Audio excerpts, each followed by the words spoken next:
Hey Adam, how are you doing? Welcome back to the pub. Afternoon, Matt. Yeah, all good. Thanks. How are you? Yeah, all very, very well. We haven't done one of these in a while. A couple of weeks holiday for yourself, and I think a busy week the week before you went off. So yeah, we haven't managed to get a pub out, but good to be back. Definitely. Yeah. Just as the pub weather comes out, we haven't done Mhm. a pub, so it's the right timing now. Yeah, absolutely. So there's a lot of HubSpot updates to talk about. So we're going to fly straight in because we have going to try and keep it to 10 minutes today. So adding the thingy to the stream, this one. So do you want to talk about this one, Adam? Yeah. So this one is in development, so it hasn't actually come out as a beta yet, but one that we're keeping a very close eye on, as it's basically allows you, from my understanding, to put perimeters around your data, so then it basically auto deletes your contacts out. So once Mhm. you've got those kind of contacts that have been sat in your portal for a while, they haven't engaged, or Yeah. you can automatically set it up for them to be removed, which is amazing. Mhm. So yeah, this is all around the GDPR essentially. So we can't keep personal data for longer than necessary. So there is obviously admins have had for a while, contact deletion workflows, but this just tidies it all up. It's going to be a really slick update to HubSpot. Did just note that it says scheduled for release 8th of July 25, which is today. So we might even see it drop into portals today. But yeah, currently in development. But yeah, let's see if that does land in the portal. We thought it was a really nice update. Keeps your data organized, keeps you compliant with the EU GDPR, and yeah, like HubSpot says, takes the stress out of complying with its data privacy principles. So yeah, pretty mega update. And another one that we think is pretty mega, but maybe gone under the radar, is custom email properties. Do you want to talk to us a little bit about this one, Adam?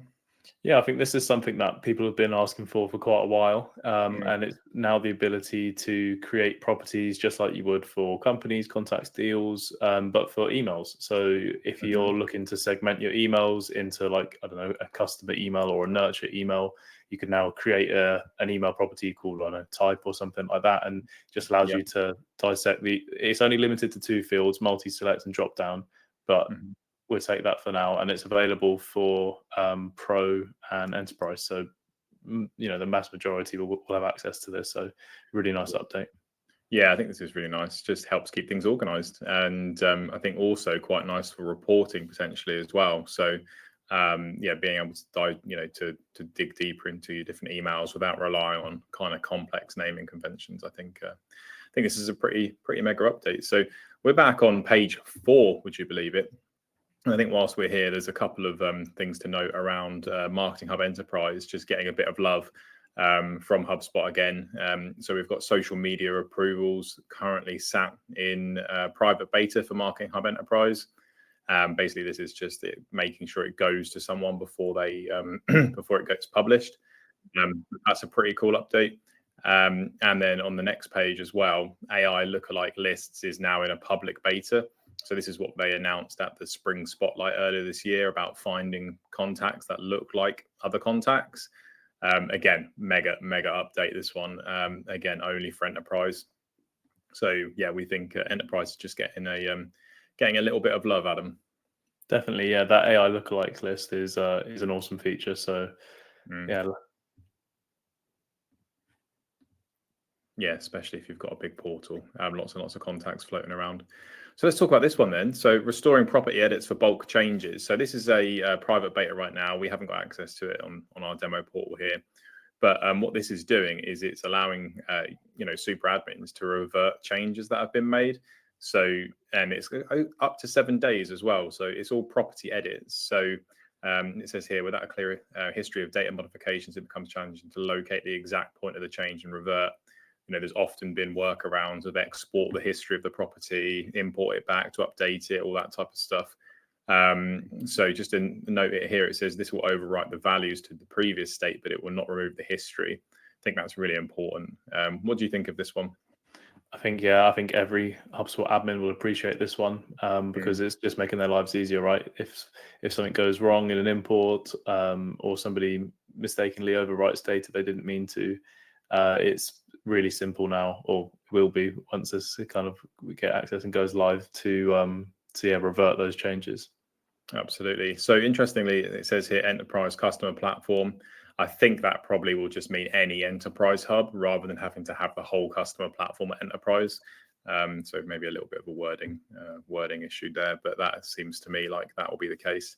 So let's have a look what we've got next on here, and that is manually scoring deals and companies with Sales Hub. So if you have, go right, this is a big one. If you have the professional customer platform, Sales Pro, basically Sales Pro or Sales Enterprise, you can now do manual scoring to deals. So it's underneath the lead scoring, weirdly. So you need Sales Hub. Hear me out on this one. You need Sales Hub, but then it lives in the marketing tab in lead scoring.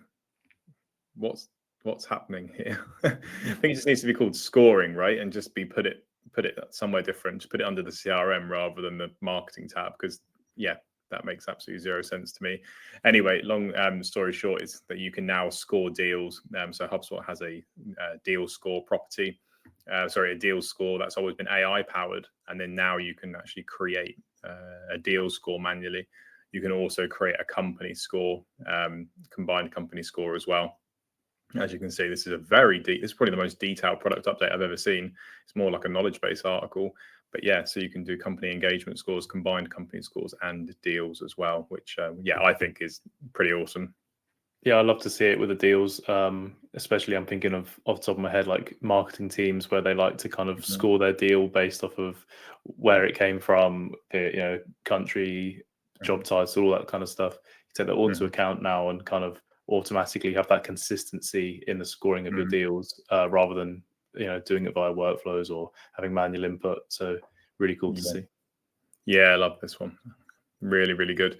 So talking a little bit about the different views then now. So we have two updates to kind of the board experience. We'll call this a Kanban board experience, I guess. There's no screen grab on this one, but this is giving you a board view, so a bit like the deal view, but for contacts and companies. So the way people will use this is for looking at like contacts and companies moving through life cycle stages. So you actually better see which companies are in your life cycle stages, which contacts as well.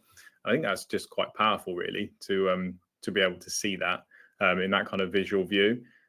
Really good for marketers, I think, especially useful, I think, on the company side, just to see like companies moving through the process. What do you think? Yeah, I agree. I imagine it'd be more useful once you've segmented that data down. Obviously, filter it down to then actually be able to view as a digestible amount of data. Because obviously, if you're kind of just viewing it, my first thought was, why would you want to see everything in a board view? But it's not for that.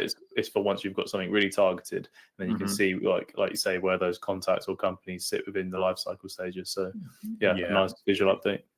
Yeah, I agree with you, actually. Like, why would you wouldn't want to see thousands of companies in a board view, right? It would be pretty horrendous. Like, once you've filtered it down, like to say, maybe MQLs, for example, people that are, companies that are currently in the MQL status, and that would only be one column. I'm actually trying to think out loud here on how I would actually use that, but yeah, maybe industry specific, that type of stuff. I think if you go like industry, location, and then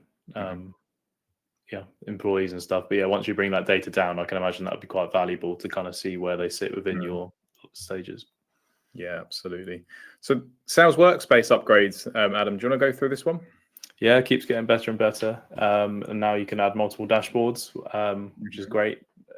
I mean, I think every time we do one of these pubs, there's been an update to the sales workspace.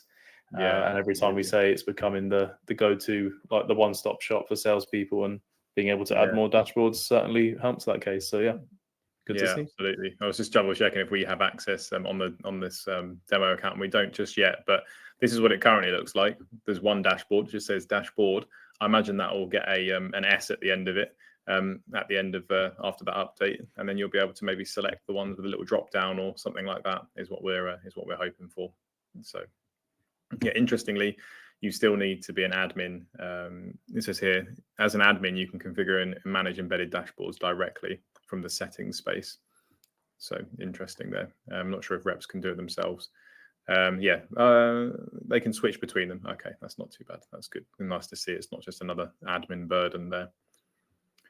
Cool. So on the front page here, we have the other bit, which is the Kanban board for deals now in the sales workspace. So this is the other update we were thinking about. And you can see a very helpful screenshot here, which we'll throw up on screen. So yeah, what do you think of this one? It looks really cool, I think. Yeah, definitely needed, I think, because I think most salespeople work from within this view when they're in the deal section. So to bring it into sales workspace makes perfect sense. So good to see. Yeah, good to see that all the features like deal tags and stuff like that are coming through. This looks a bit squishy though, in my opinion. Like it's a bit tight, but yeah, I like this. Interestingly, it hasn't got the new design of the pipeline on this version. You know, the one with the arrows. So yeah, interesting to see when that will drop in here. Cool. And then the last one, which we'll have to be quick on, but this one is what we think is a pretty mega update. So this is around line item recurring revenue. So companies that have always struggled, and they didn't include much of the screen grab there, unfortunately, but companies that have struggled with the reporting on like monthly recurring revenue, now you can basically do that by using your line items, which, you know, ideally your deals should have line items associated to them anyway. But what you can see here is it's broken down by 3 different subscription types. And then I think this is in South African dollars. Is that his South African? I can't remember the currency there, but I'm certain it's along those lines. And yeah, it actually tells you on a monthly basis your recurring revenue based on per line item, which I think is pretty awesome, because you'd have to get around this with a custom object before, right? Yeah, I think, if you listen carefully, you'll hear a lot of people cheering when they see this one. It's been a lot of people have been requesting this, so great to see that it's now live. Yeah, this is a really good update. And the other one there that's in beta as well is the revenue report there, which is very similar, but not based on line items. I think the line item one is more powerful. So Adam, that leaves us finishing dead on time for a pub. I think it's our quickest pub that we've done so far, but lots of updates. Very exciting. Yeah, a good week. Yeah. Yeah, absolutely. So look, we'll do another one of these pubs on Friday with all the updates from this week, and hopefully get back into our regular thing. Sounds good. See you then. Have a good week. Cheers. Cheers. Bye.